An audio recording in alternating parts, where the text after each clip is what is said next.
புறா அனுதினமும் பரிசுத்தப்படுத்திக் கொள்ளுமா. புறாவுக்கு வந்து ஒரு ஒரு ஒரு புறாவுடைய உடம்புல ஒரு லிக்யூட் வந்து சுரக்குதான். நம்மளுக்கு வந்து எச்சி சுரக்கிற மாதிரி, கண்ணீர் சுரக்கிற மாதிரி, அதுக்கும் வந்து உடம்புல ஒரு சின்ன ஒரு லிக்யூட் சுரக்குதான். அந்த லிக்யூட்ல வந்து இதோடைய உதட்டு, அதோடைய அழக முக்கி முக்கி உடம்பெல்லாம் சுத்தப்படுத்துமா. குளிக்கதா எப்படின்னு தெரியல, ஆனா இதை சுத்தப்படுத்துதான். அந்த லிக்யூட உடம்புல சுரக்கக்கூடிய அந்த திரவத்தை வச்சு அதோடைய உடம்பெல்லாம் சுத்தப்படுத்திட்டே இருக்கலாம். எப்பெல்லாம் அதுக்கு முடியுமோ அப்பெல்லாம் சுத்தப்படுத்தி அதனாலதான் பரிசுத்தமா இருக்குது.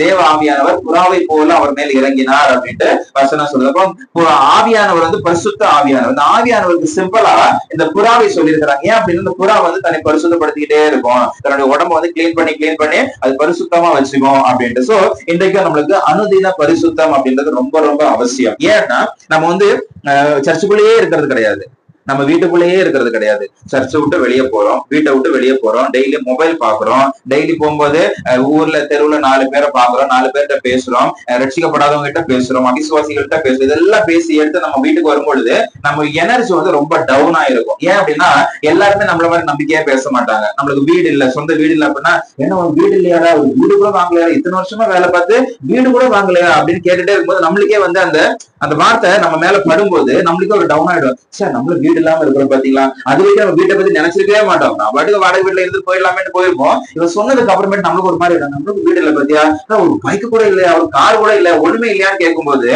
அது வரைக்கும் நம்மளுக்கு அதோட தேவையே இருந்திருக்காது. இதுதான் விஷயம். இன்னைக்கெல்லாம் நிறைய டைம் வந்து நம்மளுக்கு ஏன் தேவையை நம்ம ஏற்படுத்திட்டே இருக்கோம்னா சினிமா பாக்குறதுனாலதான். ஒரு காலத்துல நம்ம எல்லாத்தையுமே நம்மளா செஞ்சுட்டு இருந்தோம். எனக்கு இந்த சினிமால, சீரியல்ல, அது மாதிரி இந்த விளம்பரத்துல எல்லாம் காட்டி நம்மளுக்கு தேவையே இல்லைன்னா கூட இது நல்லா இருக்குது, புதுசா ஒரு மிஷின் கண்டுபிடிச்சிருக்காங்களே அப்படின்னு நம்ம அதை வாங்கி வச்சுக்கிட்டு எனக்கு வந்து நம்மளுடைய இது தேவையே இல்லாம நிறைய விஷயங்கள் போற மாதிரி இன்னைக்கு எதுவும் வந்து நம்மளுக்கு தேவையே இல்லாத காரியங்கள் இன்னைக்கு நிறைய நம்ம பாக்குறதுனால இதெல்லாம் பார்த்து நம்மளுடைய மனசு வந்து ரொம்ப பாதிக்கப்படுது. அது வரைக்கும் நம்மளுக்கு அது விஷயமாவே தெரிஞ்சிருக்காது. வீடு இல்லைங்கிறது ஒரு விஷயமாவே தெரிஞ்சிருக்கும். 4 பேர் சொல்லும் பொழுது ஏன் வீடு இல்லையா அப்படின்னு நம்மளுக்கே தோணும். ஆமா, இல்ல நமக்கு வீடு இல்லை பத்தியா, வீட்டுக்காக நம்ம இங்க உழைக்க போறோம் அப்படின்னு சொல்லிட்டு நம்ம வந்து அதுக்கப்புறமேட்டு முயற்சி வேற மாதிரி போறோம். அது வரைக்கும் வந்து வாரத்துல 1 நாள் 2 நாள் லீவ் போட்டு ஆண்டவருக்காக ஊழியத்துக்கெல்லாம் போயிட்டு இருந்த ஆளு அதுக்கப்புறமேட்டு வீடு இல்லைன்னு கேட்டான். நம்ம வந்து வீடு வாங்கி ஆகணும் அப்படின்ட்டு லீவே போடாம வேலைக்கு போறது, இன்க்ளூடிங் சண்டே சர்வீஸ் கூட.